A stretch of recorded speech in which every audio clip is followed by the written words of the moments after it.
बिहार सरकार के द्वारा जो TRE-1 की बहाली हुई थी, यह TRE-1 की बहाली जिस दिन 661 का जजमेंट आया था 28 अगस्त के दिन, उसी दिन से यह जजमेंट आने के बाद एक तरह से देखा जाए तो बैसाखी के सहारे यह बहाली चल रही थी। और सदानंद जी का मानना है कि TRE-1 की बहाली 100% सुप्रीम कोर्ट के द्वारा रद्द हो चुकी है और रद्द करके पटना हाई कोर्ट में भेजी है और लगातार 3 से 4 सुनवाई हो चुकी है इसके ऊपर।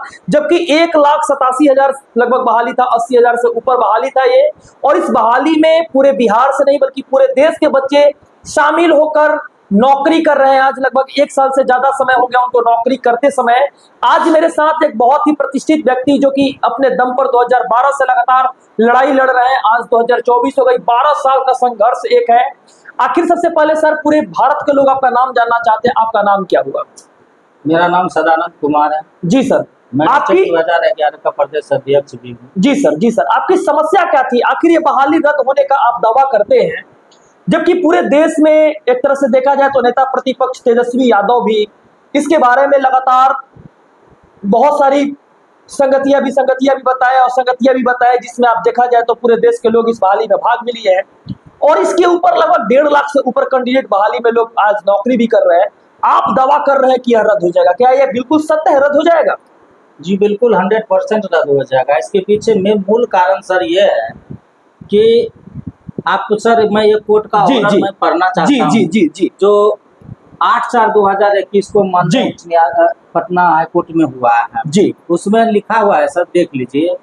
मेरा कहना सर क्या है कि ये केस नंबर कितना है, पहले केस नंबर आप बता दें। CWJC 2095 इसका ऑर्डर हुआ है सर। ये किस कौन से साल में केस किया गया? 2019 में हुआ sir. 20/095 ji /2019 2019 ji sir.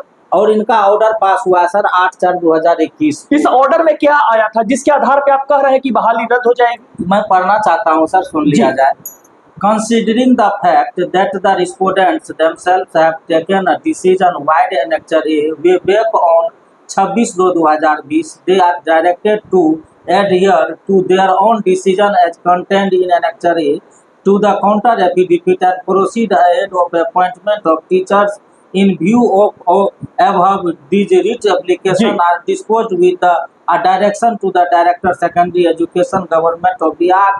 Respondent number 2 adhere their decision contained in annexure A to the counter affidavit and proceed ahead for appointment of the teachers at the earliest. आखिर इसका मतलब क्या हुआ? क्योंकि बहुत सारे लोग ऐसे हैं इसमें जो सर हिंदी भाषी भी लोग हैं। जी, ये annexure A क्या है सर, मैं आपको बताना चाहता हूँ। जी सर। 26/2/2020 को बिहार सरकार annexure A दिया। जी जी। annexure A में सर कह रहा है कि जो 30 जून 2019 तक का जितना भी रिक्ति है जी, वो सर छठे चरण को दे करके बहाली किया जाए। जी, लेकिन सरकार हम लोग के साथ में महान नाइंसाफी किया।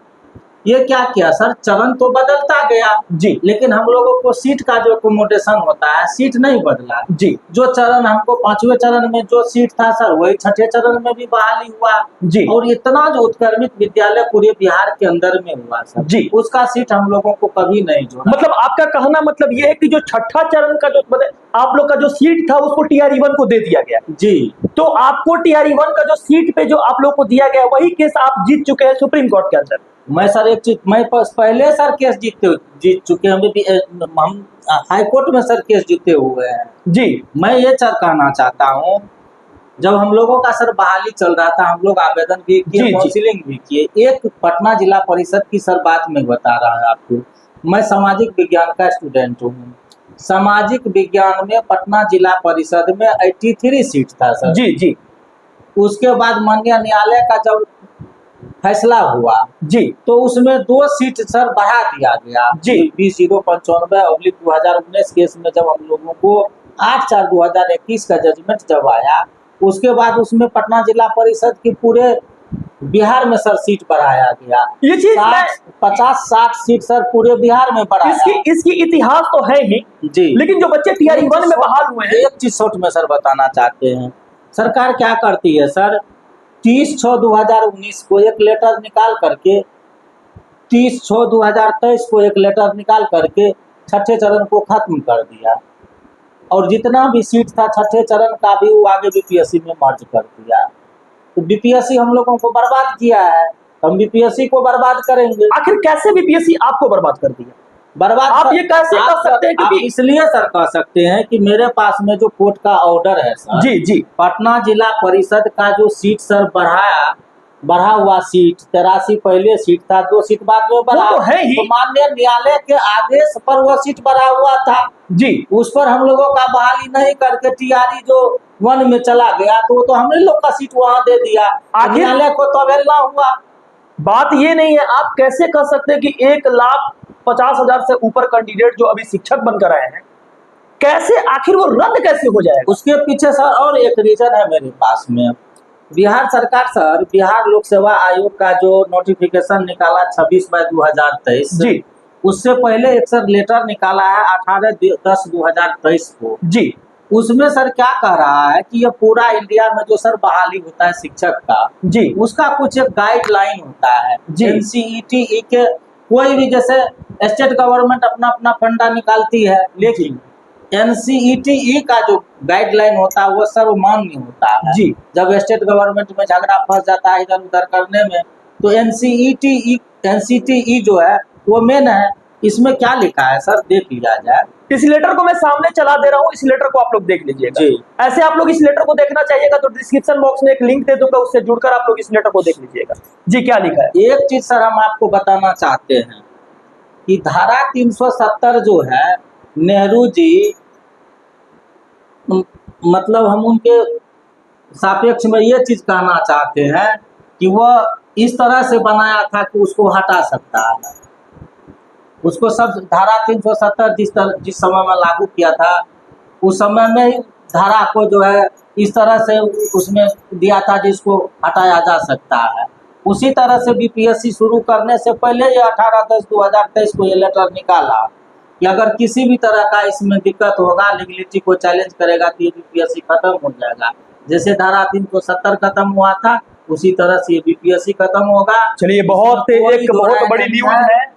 और ये लेटर जो है सर, एक सर आप बात बताइए कि 26/2023 नोटिफिकेशन निकालने के बाद 18/10/2023 को ये जो माननीय न्यायालय का जो ऑर्डर है भगवान Krishna versus the union of India का जी। 661/2023 जो ऑर्डर है सर, 11/8/2023 को जो ऑर्डर पास हुआ है, ये एकदम क्लियर दैट है। इसमें पूरा लिखा हुआ है जी। इसमें जो स्टेट ऑफ बिहार को जो चैलेंज करने के बाद स्वतः खत्म हो जाएगा ये। जी। अब न्यायालय का मामला है, अब बिहार सरकार किस तरह से हम लोगों को कंसीडर करता है। आपका जैसे मान लीजिए कि एसटीईटी का जो सीट था, मतलब जो टीआरई 1 में लोग बहाल हुए, उसको पूरा लेकर आप 2012 वाले को दे दीजिए।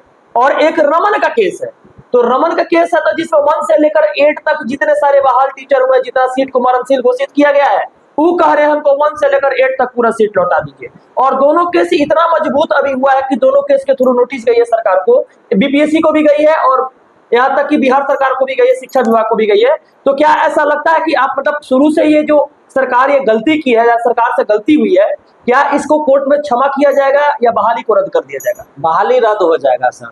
मैं इस पर सर एक चीज आपको बताना चाहता हूँ खुले मन से, जहाँ तक मेरे अपना अंडरस्टैंडिंग है, मैं उसके अनुकूल आप लोगों को सर बताना चाहता हूँ। जी। सबसे पहले सर एक चीज आप देख लीजिए कि जो 2011-12 में जो नोटिफिकेशन निकले, जी जी, तो नोटिफिकेशन को फुलफिल करना चाहिए सरकार को। मेरे केस में यही 20/095 में सरकार के तरफ से जो रिजोइंडर दिया गया है जी, उसमें कोरोना का सवाल आया है, तो कोरोना के वजह से हम आपका बहाली नहीं कर पाए। तो सर कोरोना की वजह से हम क्यों प्रभावित हो जाएंगे? कोरोना खत्म हो गया, उसके बाद हम लोगों का बहाली हुआ, तो सरकार को बहाली को फुलफिल करना चाहिए। जब कोई नोटिफिकेशन निकलता है तो उसका एक अपना गाइडलाइन होता है, ऑलरेडी शपथ पत्र सरकार देती है। ये चीज तो है ही, लेकिन 661 का जजमेंट क्वेश कर दिया था जी। एक तरफ देखा जाए तो 661 का जजमेंट भगवान कृष्णा में क्वेश कर दिया था। बिहार सरकार उस समय पार्टी नहीं थी, लेकिन पार्टी बनाया गया। जी बना, हम बनाए सर, सुप्रीम कोर्ट में उसको पार्टी बना, आपने सुप्रीम कोर्ट में पार्टी भी बना दी। तो जो जज ट्रिपल बेंच का जो ऑर्डर था वो तो फुलफिल हो चुका ऑलरेडी। बिहार सरकार जब पार्टी बन गई तो नियमावली नोटिफिकेशन दोनों क्वेश हो गई, जो बिल्कुल हुआ है। तो आखिर पाठक जी आकर कैसे मतलब छठ पूजा में, दीपावली में, आनंद फानन में, अमावस्या के रात में बहाली कराए? यह बहाली सर गलत तरीके से, गलत मन से हुआ है। यह बुलेट ट्रेन के स्पीड में जिस तरह से बहाली हुआ था हम लोग को देख ही रहे हैं। 21 हम लोग का जो बहाली है पूरे बिहार के नियोजन इकाई में दौड़ते दौड़ते हम लोग थक गए, और बीपीएससी जब हम लोग का एज लैप्स कर गया उसके बाद बीपीएससी निकाला, और बुलेट ट्रेन के स्पीड में हम, मेरे सीट एडिशनल चीफ सेक्रेटरी कौन होता है सो बताइए, क्या है वो? हमारे सीट को दे देगा दूसरे को, एडिशनल चीफ सेक्रेटरी को ये औकात है बिहार सरकार को नियमावली को change एक बहुत करके ही प्रतिष्ठित गलत काम पद, करे। एक प्रतिष्ठित पद पर है एसीएस महोदय, उनको इस तरह से बोलना उचित नहीं है। उचित, अरे सर हम लोगों को आत्महत्या करने पर मजबूर कर आखिर वो दिया है। कौन थे जो किए थे आपके सीट को इस तरह से? इस तरह से जो अभी जो वर्तमान में जो बहाली प्रोसेस चला, हम लोगों को तो सीट नहीं दिया दीपक कुमार, जो बात है जो उस समय में सीएस वही थी, हम लोगों को जो कोर्ट का माननीय कोर्ट का न्यायालय जब ऑर्डर दे दिया तो हम लोगों को सीट नहीं दिया जी। तो उस समय में दीपक एक कुमार तरफ से देखिए कि इन लोग, एक तरफ बहाली तो चल ही रहा है और बच्चे गुमराह हो रहे हैं सप्लीमेंट्री रिजल्ट पे। मान लीजिए कि नोटिस पहुंच चुका है सरकार के पास कि अब बहाली, आप इस पर क्या आपका रिजॉइंडर है, किस तरह का आप उत्तर दीजिएगा कि आप जब बहाली रद्द था तो आप बहाली कैसे करा ली है। तो सरकार 6 सप्ताह का 8 सप्ताह का समय मांग रही है और एक तरफ बच्चे जो है सप्लीमेंट्री रिजल्ट के लिए हल्ला करे कि नहीं हमको सप्लीमेंट्री रिजल्ट चाहिए। तो उसके लिए बहुत सारे कोर्ट में केस भी हुए, बहुत सारे एडवोकेट ऐसे हैं जो फोन करके कहते हैं कि हम आपको सप्लीमेंट्री दिला देंगे, बहुत सारे एडवोकेट ऐसे हैं जो कहते हैं कि आपको हम नौकरी दिला लेंगे। तो क्या आपका मानना है कि वो एडवोकेट सही है, वो बच्चे सही है, और क्या मतलब किस तरह का, मतलब क्या पॉसिबल है कि सप्लीमेंट्री रिजल्ट कल के डेट में इस जजमेंट के बाद आने वाली है और जो बच्चे जा रहे हैं सप्लीमेंट्री रिजल्ट के लिए कह रहे हैं कि नहीं हमारी नौकरी हो जाएगी, तो क्या उनको सप्लीमेंट्री रिजल्ट मिलेगी? जो आप केस कर चुके हैं, जिस तरह का लेटर जा चुके हैं सरकार के पास, उसमें सप्लीमेंट्री रिजल्ट पॉसिबल है? इस पर तो सर हम कोई कमेंट नहीं करना चाहेंगे, लेकिन जहाँ तक मेरा जो केस है उसमें हम लोगों को न्याय चाहिए, हम लोग उसके लिए लड़ उसमें रहे तो हैं। ऑलरेडी रद्द के लिए नोटिस हो चुका है। जी बिल्कुल, जब रद्द के लिए नोटिस जी, हो चुका है तो फिर 18 सितंबर को नोटिस हो चुका है। 18 सितंबर को खुद बीपीएससी का जो वकील है कोर्ट में आकर के बोले हैं जो उनको 2 सप्ताह का समय दीजिए। उसके बाद ये 26 तारीख को केस जो है 2:15 बजे लगा हुआ है, उस दिन अपना क्या लगता है कि 2:15 बजे 26 तारीख के दिन वो केस से आप बिहार सरकार हार जाएगी, बीपीएससी हार जाएगी? अभी तक तो कुछ ऐसा नहीं हुआ। हमको न्यायालय पर, अपने देश के संविधान पर अटूट विश्वास है जी। निश्चित रूप से अन्याय का अंत होगा। गलत जगह में जो बीपीएससी सीट दिया है, बीपीएससी को सीट दिया बहाली कर। आप सर एक चीज बताओ कि जब खेला होता है तो बीच में चेंज हो जाता है नियम। हम लोग जो 2012-11 वाले हैं, इसके ऊपर में बीपीएससी लादने वाला कौन होता है? अगर आप 2011 और 12 वाले लोग जो हैं किया है आपके साथ बोलेंगे, आपके लिए डिस्क्रिप्शन बॉक्स में एक लिंक दे देते हैं, व्हाट्सएप का लिंक दे देंगे, टेलीग्राम का लिंक दे देंगे, आप वहां से भी जुड़ जाइएगा अगर इनसे आपको जुड़ना होगा तो।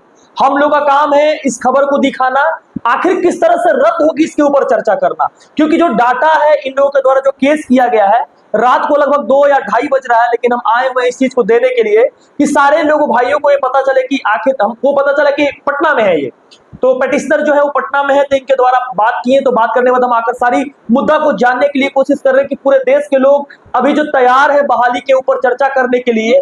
तो पूरे देश में जो सिचुएशन अभी टीआरई 1 की है, वो सिचुएशन एक तरह से देखा जाए तो नाव तो गंगा नदी में चलती ही, लेकिन गंगा नदी का उफान बहुत तेज है, लहर बहुत तेज है, क्या नाव डूबती है या बचती है, इसके ऊपर मैं चर्चा करूं, यानी टीआरई 1 रद्द होती है या बचती है, इसी के ऊपर मैं चर्चा करूं। मुझे जानने का प्रयास करने का जरूरत है कि जो बच्चे सप्लीमेंट्री के लिए जा रहे हैं, जो बच्चे इधर उधर जा रहे हैं, क्या उनको जाना चाहिए या नहीं जाना चाहिए। सारी बातों को, सारी मुद्दों को फिर से मैं इनसे पूछ रहा हूं, फिर से जानने की कोशिश कर रहा हूं, लेकिन बिहार सरकार अभी तक सुप्रीम कोर्ट, हाई कोर्ट या किसी फैसला को मानने के लिए तैयार नहीं बनी। बहुत लोगों का कमेंट आता है कि बिहार उस फैसला को नहीं मानता है, किसी भी फैसला को लेकर चल जाए नहीं मानता। मैं ऐसा नहीं मानता हूँ, मुझे अपने न्यायालय पर जो है पूरा भरोसा है।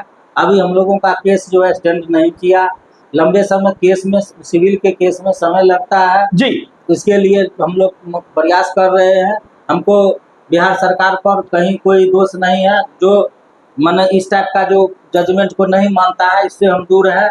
नहीं ऐसे तो बिहार सरकार पहले जजमेंट को मान चुकी। पहले बीएड में अगर बीएड हारा था तो हारा था, तो टीआरई 1 से बीएड खत्म हो गया, टीआरई 2 से एनआईएस खत्म हो गया, सप्लीमेंट्री रिजल्ट में एनआईएस नहीं आया।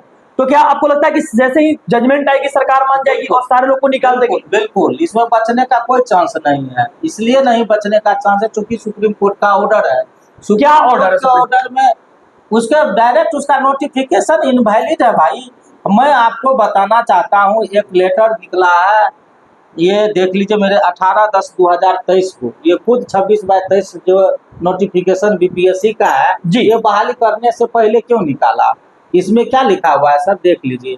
माननीय उच्च न्यायालय ने रिट पिटीशन नंबर 661/2023 भगवान Krishna versus the union of India and others में दिनांक 28/8/2023 को न्यायाधीश पारित करते हुए उच्च न्यायालय ने कि SLP number 20,743/2021 Devesh Sharma versus union of India and others से उद्भूत सिविल अपील नंबर 5068/2023 में दिनांक 11/8/2023 को पारित न्यायाधीश के आलोक में NCT के दिनांक 8/6/2018 को निर्गत अधिसूचना को खारिज किया गया है। उसके NCT का जो अधिसूचना है उससे बिहार को रिलेशन है, बिहार में भी बहाली हुआ और पूरी हर जगह बहाली हुआ है। उस अधिसूचना के अंदर में सारे आते हैं, इसीलिए ये खत्म है। अगर सुप्रीम कोर्ट का ऑर्डर ये सही है तो 100% बीपीएससी जाएगा। क्या उसके लिए कोई कदम सरकार नहीं उठाएगी उन लोगों को बचाने के लिए? वो तो सरकार का मैटर है। पहले तो हम लोग पहले देखेंगे कि 26 तारीख को हमारे बहस में क्या आता है जी। उसके बाद ही 26 के बाद ही हम लोग आगे बात करेंगे। अभी हम पूरी तरह से पटना में आए हैं, 26 तारीख का तैयारी कर रहे हैं जी। और ऊपर वाला जो होगा हम लोगों के साथ, हम लोगों को छठे चरण वाले को न्याय चाहिए, हम लोग छठे चरण वाले को नौकरी चाहिए। और हम लोगों को ये नहीं है सरकार गलत तरीके से सीट को आगे मर्ज करके हम लोगों को मरने के लिए छोड़ दिया। हम लोग अभी तक आत्महत्या नहीं की, हम लोग के लिए बचे हुए, यही दुर्भाग्य हम लोगों के लिए। नहीं तो आज सारे लोगों को बोलना चाहेंगे कि सदानंद भाई का मानना है कि TR1 रद्द होगा, और जहां तक कि नोटिफिकेशन को क्वैश किया गया था, सब्सिक्वेंट स्टेप को क्वैश किया गया था, तो आखिर पाठक जी को क्या जरूरत थी उस बहाली को कराने के लिए? और मैं ये पूछना चाहता हूं सारे भाइयों से कि इनकी जो एक बहुत बड़ी समस्या है, इनकी ही नहीं, इनके साथ लगभग 80,000 लोग ऐसे हैं 2011 वाले जिनको बहुत सारी समस्या को आज सामना करना पड़ता है। बहुत सारे ऐसे भाई लोग हैं जो जुड़ना चाहते हैं, डिस्क्रिप्शन बॉक्स में उसका लिंक भी दे देंगे, और जो लेटर है उस सारे लेटर को भी दे देंगे कि कितना सारा लेटर था, कितना सारा केस का जो और सारा जजमेंट था, सारे जजमेंट को भी लगा देंगे, आप लोग वहां से भी देख सकते हैं। आपका क्या मानना है कि क्या रद्द होगा कि नहीं होगा? और रद्द होगा तो सरकार इसको इम्प्लीमेंट करेगा, जैसे NIOS को निकाला, BED को निकाला, उस तरह से इस बहाली में इम्प्लीमेंट करेगा या नहीं करेगा? क्योंकि कमेंट बॉक्स में आपकी जरूरत मैं जानना चाहता हूं कि आपका क्या मांग है। अंत में छात्रों को क्या सूचित कीजिएगा, 2011-12 वाले छात्रों को क्या सूचित कीजिएगा, ये भी बता दीजिए। मैं 2011-12 वाले छात्रों से इतना कहते हैं कि आप अपने अधिकार के लिए दमदार तरीके से लड़ाई जारी रखिए। गंदगी बिहार सरकार फैलाया है, अन्याय हम लोगों के साथ बिहार सरकार किया है, उसके खिलाफ हम लोग न्यायालय गए हैं। हम किसी से लड़ाई झगड़ा मार दंगा फसाद में नहीं गए हैं। हम लोग बिहार सरकार से हम लोग न्यायालय से इंसाफ मांगने गए हैं। अगर हम लोग सही होंगे तो निश्चित रूप से न्यायालय से हम लोग को इंसाफ मिलेगा। हम उसके लिए लड़ रहे हैं। मेरा किसी व्यक्तिगत व्यक्ति से, किसी जाति से, किसी से लड़ाई झगड़ा नहीं है। मैं इंसाफ तो न्यायालय गए हैं लेने के लिए, हमको किसी से मतलब नहीं है। अगर TRE 1.0, 1.0, 2.0, 3.0 अगर सही है तो वह सही होगा। अगर ये सुप्रीम कोर्ट का जो जजमेंट मेरे पास में है यह सही नहीं होगा तो अलग चीज है। ये इनकी जजमेंट है जिसको ये आधार बनाकर बिहार सरकार को ऑलरेडी ये जो काउंटर दी है, सारा चीज इसको मैं लगा दूंगा। और जितने सारे भाई इसको देखना चाहते हैं डिस्क्रिप्शन बॉक्स में लिंक है, वहां से जाकर देख सकते हैं। और आप लोग जरूर बताइए कमेंट बॉक्स में ये क्या होगा। चलिए, मेरे साथ सदानंद जी आज जुड़े हुए थे जो कि STET कैंडिडेट है, और रद्द का एक बहुत बड़ा मसला था आज पटना हाईकोर्ट पे लेकर। आपका क्या राय है, अपना राय जरूर दीजिए। अगर वीडियो अच्छी लगी है तो चैनल को सब्सक्राइब जरूर कीजिए और परिवार का हिस्सा जरूर बनिए, क्योंकि रात में इतना मेहनत करना और आपको खबर सच दिखाना, ये एक मेरी बहुत बड़ी प्राथमिकता है। और आने वाली समय में इस तरह का सारे खबर को दिखाया जाएगा। धन्यवाद। जय हिंद, जय भारत।